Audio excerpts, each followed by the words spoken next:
Bravo à l'Afrique qui s'éveille, qui se réveille. C'est toujours un plaisir de venir dans une nouvelle vidéo pour partager les actualités qui se passent en Afrique et les choses positives qui se passent en Afrique. Tout récemment, nous avons parlé du cas du Sénégal, à qui nous avons dit bravo pour le couple Sonko-Faye et les décisions qu'ils ont prises au niveau intérieur. Mais nous attendons toujours qu'ils fassent de même sur le plan sous-régional de la CEDEAO et sur le plan international du panafricanisme. C'est ce qu'on attend le plus d'eux. Parce qu'à ce niveau-là, c'est encore beaucoup de discours. Mais on n'a pas encore vu la pratique. Et ça bientôt un peu plus d'un an qu'ils sont au pouvoir. Bientôt un an qu'ils sont au pouvoir, on attend encore les résultats. Mais aujourd'hui, nous allons faire un petit tour de l'actualité. Nous allons visiter l'AES et voir ce qui se passe dans l'AES en rapport avec ce qui se passe au Congo. Et de l'autre côté, nous allons traverser jusqu'en Afrique du Sud pour comprendre les choses qui se passent en Afrique du Sud, parce qu'il y a de bonnes nouvelles qui se passent de ce côté de l'Afrique du Sud. Donc, si vous voulez comprendre toutes ces nouvelles, et celles de l'Afrique du Sud en particulier, mettez-nous déjà de nombreux pouces, abonnez-vous et cliquez sur la cloche de notification. Si vous n'êtes pas encore abonné, je vous en prie, faites-le. C'est gratuit, c'est simple et ça permet que notre communauté grandisse. Partagez également les vidéos pour attirer les frères, pour qu'on essaie de construire ensemble une communauté vivante et assez éclairée sur les décisions d'aujourd'hui, parce que le monde est en train de changer sous nos yeux.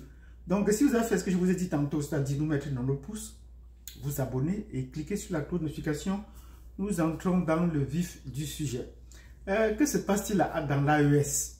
Depuis quelques 2 semaines, il y a un peu une légère confusion à l'AES.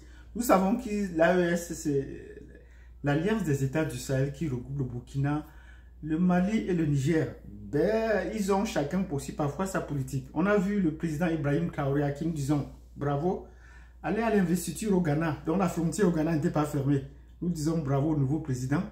Et pour cela, nous disons également bravo pour le fait qu'il a soutenu à l'aller et au retour. Il a soutenu à l'aller, il était la vedette de l'installation, de l'investiture du président ghanéen. Et quand il est revenu, il a dit qu'il voulait soutenir et qu'il était prêt à aller un peu plus loin pour soutenir les autres peuples. Pour cette fois, nous lui disons bravo également parce qu'il a soutenu ouvertement, selon ce qu'on a vu sur les réseaux sociaux, il a soutenu ouvertement la République démocratique du Congo dans sa guerre, parce qu'il fallait défendre contre ce qu'il appelle l'impérialisme, parce qu'on ne voit que d'un côté, mais c'est l'impérialisme du Rwanda précisément. Oubliant que, bon, peut-être qu'il n'oublie pas, mais il le sait, on pense que le M23 vient toujours du Rwanda soutenu par les impérialistes.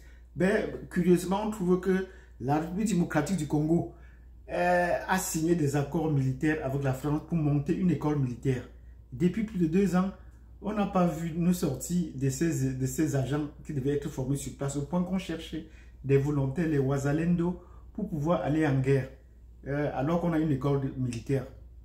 De quoi est-ce qu'il est question? On a attrapé des mercenaires européens du côté de la République démocratique du Congo. Ce n'était pas du côté du Rwanda. On se dit encore, quelle est cette situation où on parle de l'impérialisme, alors que c'est le Congo qui est dans une situation impérialiste, qui se laisse englouer par l'impérialisme. Pendant qu'on s'organise pour faire la guerre en République démocratique du Congo, le président est en train de porter plainte au tribunal, réclamer les condamnations. Les condamnations ne suffiront pas face à un tribunal militaire. Donc, il y a une légère confusion dans les États du Sahel parce que le Burkina Faso, avec le capitaine Ibrahim Traoré, soutiennent la République démocratique du Congo et sont prêts à apporter une aide substantielle de ce côté. Même la population soutient cette initiative. Nous leur disons bravo. Du côté du Mali, c'est un autre son de cloche. Le Mali n'est pas dans la même dynamique que le Burkina Faso dans cette démarche. Pourquoi? Parce que le Mali a suspendu une manifestation à Bamako qui devait avoir lieu pour soutenir les forces, démocratiques de la République démocratique du Congo, je veux dire, contre le Rwanda. Le gouvernement en place a refusé. Bon, Assimi Goïta sait pourquoi est-ce qu'il refuse. Mais ce qu'ils ont en commun, les 3 États du Sahel, plus la Guinée de Doumbouya, c'est qu'ils sont tous partis au Rwanda prêter allégeance à Paul Kagame. Il ne faut pas qu'on oublie cet aspect, c'est important.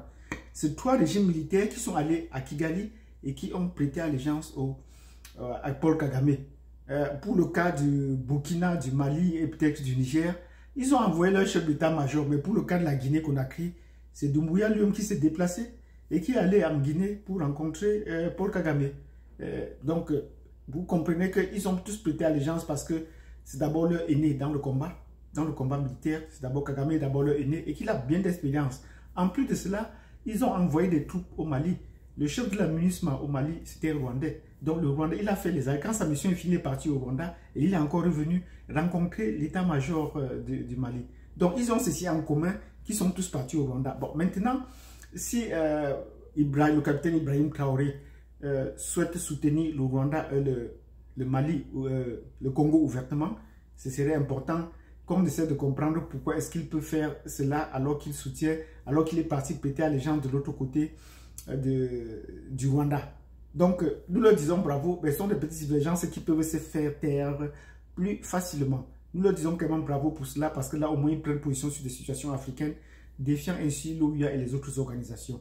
Ben, la République démocratique du Congo n'a pas seulement attiré du côté de l'AES, ça a également attiré en Afrique du Sud. Et il y a eu un clash entre les chefs d'état-major de l'Afrique du Sud et les pays de l'AES, au point qu'ils ont convoqué un conseil rapide de sécurité au niveau de la SADC pour voir ce qu'il en est. Ben, nous avons fait une vidéo là-dessus, ça a accouché d'une souris parce que certains pays ont refusé d'aller en guerre ou de déclarer la guerre contre le Rwanda.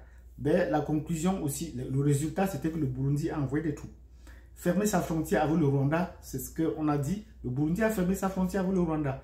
Mais la République démocratique du Congo qui est en guerre contre le Rwanda est incapable de fermer sa frontière. Donc, c'est ça un peu le hic avec la République démocratique du Congo. Nous ne concrétisons pas, mais nous réalisons les faits. Et avec notre expérience des terrains de guerre, nous constatons que vous ne pouvez pas faire la guerre avec un pays et laisser les frontières ouvertes. Donc, le Burundi a fait ce qu'il fallait, fermer la frontière et envoyer des bâtons suffisants pour se battre. Donc, nous leur disons bravo pour cela. Quant à l'Afrique du Sud, elle n'a pas un passé militaire glorieux en Afrique. Oui, malgré tous les moyens qu'ils ont. Nous avons cité le cas de la Côte d'Ivoire. Ils ont soutenu, Zuma soutenait vraiment Gbagbo, il disait qu'ils vont défendre la démocratie. Ils ont envoyé des troupes. Ils ont envoyé des troupes, du matériel et même un navire de guerre à Abidjan pour soutenir Gbagbo. Mais après, on les a appelés, ils ont retiré. Donc, ce qu'ils font à Goma, là, c'est donc déjà vu. Ils continuent à envoyer les troupes, et le matériel militaire à Goma, ils occupent l'aéroport, ils font ceci. Mais entrer en action va être un peu plus difficile. Mais si Trump a appelé Cyril Ramaphosa, c'était plus pour parler de la question de la redistribution des terres. Oui, nous disons bravo à l'Afrique. Parce que là, l'Afrique commence à se réveiller et à dire qu'il faut rendre aux Africains ce qui leur a été volé pendant des siècles. On parlait de la redistribution des terres. Voilà que le Zimbabwe a fait sa redistribution des terres et ça a coûté cher. Mais ils ont au moins commencé. L'Afrique du Sud, depuis 30 ans que les Noirs ont pris le pouvoir, ils sont incapables de faire la révolution qu'on attend à distribuer les terres. Maintenant, ils sont passés à l'acte, puisque Cyril Ramaphosa a son dernier mandat, il n'a plus rien à perdre, donc ils sont passés à l'acte pour pouvoir redistribuer les terres. Mais malheureusement, cela n'a pas plu à la nouvelle administration américaine, oui. Et je dis bien, je le rappelle, Elon Musk est un Africain. Il est né en Afrique du Sud, et même ses parents ils sont nés en Afrique du Sud. Donc, c'est lui qui prend cette question pour amener donc au cœur de la politique américaine, pour dire que ça ne va pas se passer comme ça. Mais ça tourne toujours de façon positive aux côtés des Africains. Nous leur disons bravo, parce que Elon Musk est allé jusqu'à demander aux Blancs qui sont en Afrique du Sud de venir aux États-Unis. Mais malheureusement, pour eux, ils ont refusé. Ils ne peuvent pas venir. Si on peut les enlever de l'Afrique du Sud, ce serait une très bonne chose.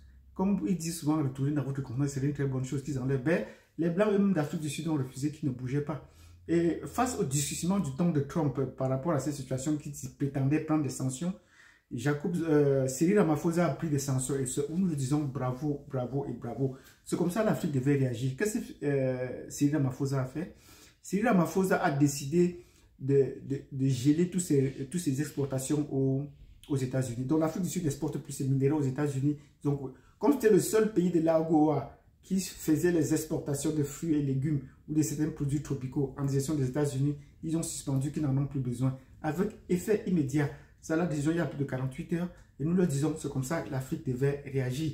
Donc après le Niger qui a expulsé les troupes américaines, voilà que l'Afrique du Sud a entré en jeu et dit qu'ils vont rompre tous les accords commerciaux avec les États-Unis, avec fermer toutes les entreprises américaines en Afrique du Sud. Nous leur disons bravo, c'est comme ça qu'on devrait réagir. Mais l'Afrique du Sud a un poids que ceux qui sont dans le BRICS. Ils ne font pas cette gueule-là pour rien. Donc nous leur disons bravo de prendre cette décision-là. En attendant le cas du Botswana où le nouveau président nous avait dit qu'il devait fermer les bases américaines là-bas. Donc ça se poursuit l'expulsion et on verra ce qu'il y a à faire. Mais tout ça, c'est toujours pour l'Afrique qui gagne. Parce que les Africains ont trouvé maintenant la verve de pouvoir revendiquer ce qui leur revient. Bravo à l'Afrique qui s'éveille. Si vous avez admiré tout ce que nos présidents sont en train de faire pour leur éveil de conscience des peuples, mettez-nous des pouces, mettez-nous de nombreux pouces et surtout cliquez sur la cloche de notification. N'hésitez pas à évoquer des sujets sur lesquels nous pourrons revenir et pour essayer d'éclairer la lanterne de nos frères et sœurs. Parce que le monde est en train de changer sous nos yeux. Il faudrait qu'on en partage davantage. C'est vraiment la fin du monde qui est en train de commencer là, qui est en train de finir ou qui est en train de commencer. Il faudrait qu'on soit au courant et qu'on en parle pour essayer d'éveiller les gens. L'ère du Verseau a commencé et nous allons en reparler. Mettez-nous les commentaires.